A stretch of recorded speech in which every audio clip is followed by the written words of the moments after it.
ಹರೇ ಕೃಷ್ಣ. ನಾನು ನಿಮ್ಮ ಪ್ರೀತಿಯ ಮಂಜುಶ್ರೀ. ಸನಾತನ ಸಾರಥಿ ಯೂಟ್ಯೂಬ್ ಚಾನೆಲ್ಗೆ ಸಬ್ಸ್ಕ್ರೈಬ್ ಮಾಡಿ. ಹಾಗೆ ಹೊಸತಾಗಿ ಯಾರು ವಿಡಿಯೋನ ನೋಡ್ತಿದ್ದೀರಾ ನಿಮ್ಗೆಲ್ಲರಿಗೂ ಕೂಡ ಸ್ವಾಗತ. ಹಾಗೆ ನಾನು ತುಂಬಾ ವಿಡಿಯೋಸ್ಗಳಾಗಿರ್ಬೋದು ಅಥವಾ ಶ್ಲೋಕಗಳ ಬಗ್ಗೆ ಆಗಿರ್ಬೋದು ಅಥವಾ ನಮ್ಮ ಸಂಸ್ಕೃತಿಯ ಬಗ್ಗೆ ಆಗಿರ್ಬೋದು ಅಥವಾ ಒಂದು ಐತಿಹಾಸಿಕ ಬಗ್ಗೆ ಆಗಿರ್ಬೋದು, ಒಂದು ದೇವರದೊಂದು ಐತಿಹಾಸಿಕ ಕಥೆಗಳು ಮತ್ತೆ ಪುರಾಣಗಳನ್ನೆಲ್ಲ ಕೂಡ ನಾನು ಈ ಸನಾತನ ಸಾರಥಿ ಯೂಟ್ಯೂಬ್ ಚಾನಲ್ ಅಲ್ಲಿ ನಾನು ಅಪ್ಲೋಡ್ ಮಾಡ್ತಾ ಇದ್ದೇನೆ. ಹಾಗಾಗಿ ದಯವಿಟ್ಟು ಸಬ್ಸ್ಕ್ರೈಬ್ ಮಾಡ್ಕೊಳ್ಳಿ ಅಂತ ಹೇಳ್ತಾ, ಒಂದು ಶ್ಲೋಕ 46ರಲ್ಲಿ ನಾನಿದ್ದೇನೆ. ಶ್ಲೋಕ 46ರ ಅನುವಾದವನ್ನು ತಿಳಿದುಕೊಳ್ಳೋಣ.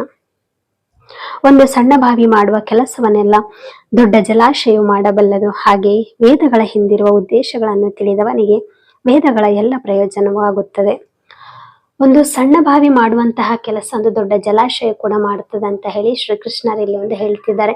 ಯಾಕೆ ಹೇಳ್ತಿದ್ದಾರೆ ಅಂತ ಹೇಳಿದ್ರೆ, ಸಣ್ಣ ಕೆಲಸ ಮಾಡಿದವನಿಗೆ ದೊಡ್ಡ ಕೆಲಸ ಮಾಡೋದು ಅಥವಾ ದೊಡ್ಡ ಕೆಲಸ ಮಾಡಿದವನಿಗೆ ಸಣ್ಣ ಕೆಲಸ ಮಾಡೋದು ಯಾವುದೇ ರೀತಿಯ ಒಂದು ತೊಂದರೆ ಆಗುವುದಿಲ್ಲ. ಅದೇ ರೀತಿಯಾಗಿ ಯಾವುದೇ ಒಂದು ಅವನಿಗೊಂದು ಕಷ್ಟ ಅಂತ ಅನ್ಸುದಿಲ್ಲ ಅಂತ ಹೇಳಿ ಶ್ರೀಕೃಷ್ಣರಲ್ಲಿ ಹೇಳ್ತಿದ್ದಾರೆ. ಒಂದು ಸಣ್ಣ ಬಾವಿ ಅಂದ್ರೆ, ಈಗ ನಾವು 10ನೇ ಮುಗಿಸಿದ್ದೇವೆ ಅಥವಾ ಒಂದು PUC ಅನ್ನು ಮುಗಿಸಿದ್ದೇವೆ, ಆದರೆ ನೆಕ್ಸ್ಟ್ ನಮಗೆ ಡಿಗ್ರಿ ಮುಗಿಸೋದು ಯಾವುದೇ ರೀತಿಯ ಒಂದು ಕಷ್ಟಕರ ಅಲ್ಲ. ಅಷ್ಟೇ ಅಲ್ಲದೆ, ಈಗ ನಾವು ಒಂದು 10ನೇ ಕ್ಲಾಸ್ ಪಾಸ್ ಆಗಿ ಬಂದ್ಮೇಲೆ ಅಥವಾ ಒಂದು PUC ಮುಗಿಸಿದ್ಮೇಲೆ ನಮಗೆ ಕಷ್ಟಕರ ಮುಂದೆ ಪರೀಕ್ಷೆಗಳು ಯಾವುದು ಕಷ್ಟಕರ ಅಂತ ಅನ್ಸೋದಿಲ್ಲ. ಯಾಕಂದ್ರೆ ಒಂದು ಪಬ್ಲಿಕ್ ಪರೀಕ್ಷೆಯನ್ನು ನಾವು ಮೀರಿ ಅಥವಾ ಅದರಲ್ಲಿ ಒಂದು ಉತ್ತೀರ್ಣರಾಗಿ ನಾವು ಬಂದಿರ್ತೇವೆ. ಹಾಗಾಗಿ ಮುಂದೆ ಬರುವಂತಹ ಒಂದು ಪರೀಕ್ಷೆಗಳಾಗಿರ್ಬೋದು ಅಥವಾ ಭವಿಷ್ಯದಲ್ಲಿ ಬೇರೆ ಯಾವುದೇ ರೀತಿಯ ಒಂದು ಪರೀಕ್ಷೆಗಳಾದ್ರೆ ಕೂಡ ಅದನ್ನು ಈಸಿಯಾಗಿ ಗೆಲ್ತೇವೆ ಅಂತ ಹೇಳಿ ನಾವು ತಿಳ್ಕೊಳ್ಬಹುದು. ಅಷ್ಟೇ ಅಲ್ಲದೆ, ವೇದಗಳ ಬಗ್ಗೆ ಗೊತ್ತಿದ್ದವನಿಗೆ ಅದರ ಉದ್ದೇಶಗಳು ಕೂಡ ಗೊತ್ತಿರ್ತದೆ ಅಥವಾ ಅದರ ಒಂದು ಲಾಭ ಕೂಡ ಗೊತ್ತಿರ್ತದೆ ಅಂತ ಹೇಳಿ ಶ್ರೀಕೃಷ್ಣರಲ್ಲಿ ಹೇಳ್ತಿದ್ದಾರೆ. ಅಂದ್ರೆ ಈಗ ನಮಗೆ ಯಾವುದೇ ಒಂದು ರೀತಿಯ ಒಂದು ದೇವರ ಭಕ್ತಿ ಹೋಗುದಂದ್ರೆ ಕೂಡ ನಾವು ಯಾಕೆ ಹೋಗ್ತೇವೆ ಅಂತ ಹೇಳಿದ್ರೆ, ದೇವರು ನಮ್ಮ ಜೀವನದಲ್ಲಿ ಒಂದು ಕಷ್ಟಗಳನ್ನು ದೂರ ಮಾಡ್ತಾರೆ ಅಥವಾ ಒಂದು ನಮಗೆ ಒಂದು ಕರ್ಮಕ್ಕೆ ಪ್ರತಿಯಾಗಿ ಒಂದು ಫಲವನ್ನು ಕೊಡ್ತಾರೆ ಅಂತ ಹೇಳಿ ಉದ್ದೇಶದಿಂದ ನಾವು ದೇವಸ್ಥಾನಕ್ಕೆ ಹೋಗೋದು ಅಥವಾ ನಮಗೆ ಒಂದು ನೆಮ್ಮದಿ ಸಿಗ್ತದೆ ಅಂತ ಹೇಳಿದಾಗ, ಅಥವಾ ಎಲ್ಲರೂ ಕೈ ಬಿಟ್ರೆ ದೇವ್ರ ಕೈ ಬಿಡಲ್ಲ ಅಂತ ಹೇಳಿ ನಮ್ದು ದೇವಸ್ಥಾನಗಳಿಗೆ ಹೋಗ್ತೇವೆ ಅಥವಾ ದೇವರನ್ನು ನಂಬುತ್ತೇವೆ ಅಥವಾ ಉಪವಾಸಗಳನ್ನ ಮಾಡ್ತೇವೆ, ಜಪ ಮಾಡ್ತೇವೆ, ಅಷ್ಟೇ ನಾಮಸ್ಮರಣೆ ಮಾಡ್ತೇವೆ.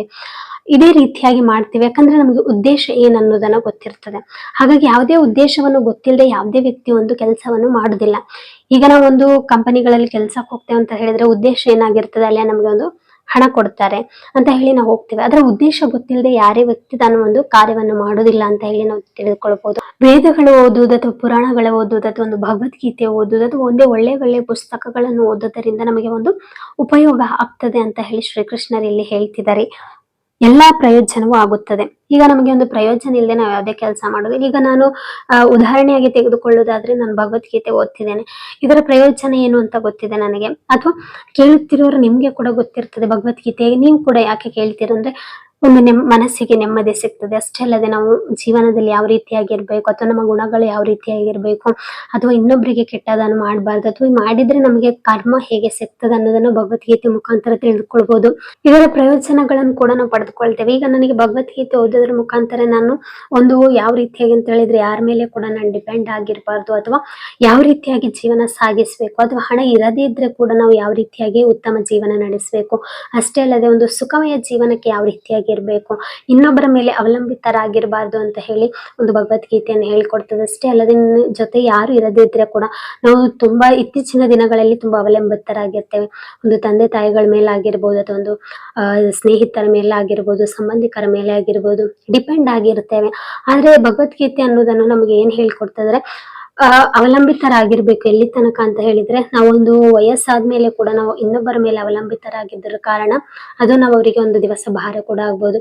ಸ್ವಂತ ಒಂದು ತಂದೆ ತಾಯಿಗಳು ಕೂಡ ನಮಗೆ ಒಂದು ಬಾರಿಗೆ ಒಂದು ಬೈತಾರೆ ಯಾವಾಗ ಅಂತ ಹೇಳಿದ್ರೆ, ನಮ್ಮ ಕಾಲ್ ಮೇಲೆ ನಾವು ನಿಂತು ಮಾಡುವಷ್ಟು ಏಜಿಗೆ ಬಂದ್ರೆ ಕೂಡ ನಾವು ಅವರಿಗೆ ಅವಲಂಬಿತರಾದಾಗ ಅವರಿಗೆ ಕೂಡ ಸಾಮಾನ್ಯವಾಗಿ ಕೋಪಗಳು ಬರ್ತದೆ ಅಥವಾ ಮನಸ್ತಾಪಗಳಾಗ್ತದೆ. ಹಾಗಾಗಿ ಶ್ರೀಕೃಷ್ಣರು ಹೇಳ್ತಾರೆ, ನೀನು ಹುಟ್ಟಿದ್ದು ಯಾವ್ದ ಕಾರಣಕ್ಕೆ ಅಥವಾ ನಿನ್ನ ಗುರಿ ಏನು, ನಿನ್ನ ಕನಸೇನು, ನಿನ್ನ ಆಸೆ ಏನು, ಇನ್ನೊಬ್ರು ಏನ್ ಹೇಳ್ತಾರ ಅನ್ನೋದನ್ನ ಅಥವಾ ಇನ್ನೊಬ್ರು ಏನೋ ಮಾತಾಡ್ತಾರಂತ ಹೇಳಿ ನಿನ್ನ ಗುರಿ ಉದ್ದೇಶ ಕನಸುಗಳನ್ನು ಬಿಡ್ಬೇಡ ಅಥವಾ ಒಂದು ದಾರಿಗಳನ್ನು ಮುಂದೆ ಹೋಗೋದನ್ನು ನಿಲ್ಲಿಸಬೇಡ ಅಂತ ಹೇಳಿ ಭಗವದ್ಗೀತೆ ಮುಖಾಂತರ ತಿಳ್ಕೊಳ್ಬಹುದು. ಹಾಗಾಗಿ ಶ್ರೀಕೃಷ್ಣರು ಹೇಳ್ತಾರೆ, ಇದನ್ನೆಲ್ಲ ಓದಿರೋದೊಂದು ಪ್ರಯೋಜನ ಗೊತ್ತಿದ್ದ ಕಾರಣ ಮಾತ್ರ ನಾವು ಒಂದು ಗೀತೆಗಳಾಗಿರ್ಬೋದು, ವೇದಗಳಾಗಿರ್ಬೋದು, ಪುರಾಣಗಳಾಗಿರ್ಬೋದು, ರಾಮಾಯಣ ಆಗಿರ್ಬೋದು ಅಥವಾ ಒಂದು ಭಜನೆಗಳಾಗಿರ್ಬೋದು ಅಥವಾ ಒಂದು ನಾಮಸ್ಮರಣೆ ಆಗಿರ್ಬೋದು ಮಾಡ್ತೇವೆ. ಪ್ರಯೋಜನ ಇಲ್ಲದೆ ಯಾವುದೇ ವ್ಯಕ್ತಿ ಏನು ಮಾಡ್ಲಿಕ್ಕೆ ಕೂಡ ಸಾಧ್ಯ ಇಲ್ಲ ಅಂತ ಹೇಳಿ ಶ್ರೀಕೃಷ್ಣರಲ್ಲಿ ಯಾಕೆ ಹೇಳ್ತಿದ್ದಾನೆ ಅಂತ ಹೇಳಿದ್ರೆ, ಒಂದರ ಪ್ರಯೋಜನ ಇದ್ದರ ಕಾರಣ ಮಾತ್ರ ನಾನು ನಿಮಗೆ ಒತ್ತಾಯ ಮಾಡ್ತಿದ್ದೇನೆ ಅಂತ ಹೇಳಿ ಅರ್ಜುನರಿಗೆ ಹೇಳುವಂತಹ ಸನ್ನಿವೇಶದಲ್ಲಿ ಈ ಭಗವದ್ಗೀತೆ ಹೇಳೋದು ಕೂಡ ಅದೇ.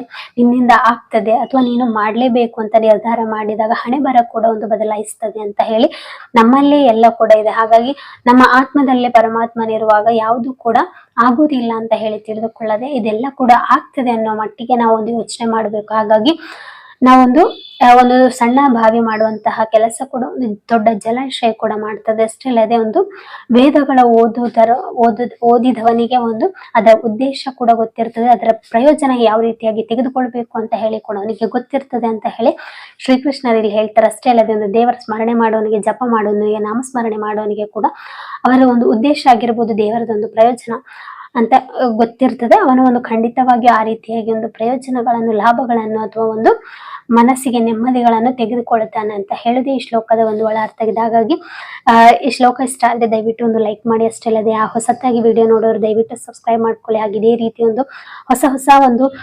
ಶ್ಲೋಕಗಳಾಗಿರ್ಬೋದು ಅಥವಾ ಒಂದು ಹೊಸ ಒಂದು ಯಾವುದೇ ರೀತಿಯ ಒಂದು ದೇವಸ್ಥಾನಗಳ ಬಗ್ಗೆ ಆಗಿರ್ಬೋದು ಅಥವಾ ಒಂದು ಯಾವುದೇ ಒಂದು ನಮ್ಮ ಒಂದು ಸಂಸ್ಕೃತಿ, ಹಿಂದೂ ಒಂದು ಪರಂಪರೆಯಿಂದ ಬಂದಂತಹ ಒಂದು ಹೆಚ್ಚಿನ ಮಾಹಿತಿಗಾಗಿ ಸಬ್ಸ್ಕ್ರೈಬ್ ಮಾಡ್ಕೊಳ್ಳಿ ಅಂತ ಹೇಳ್ತಾ ಈ ಶ್ಲೋಕಕ್ಕೆ ವಿರಾಮಗೊಳಿಸುತ್ತಿದ್ದೇನೆ.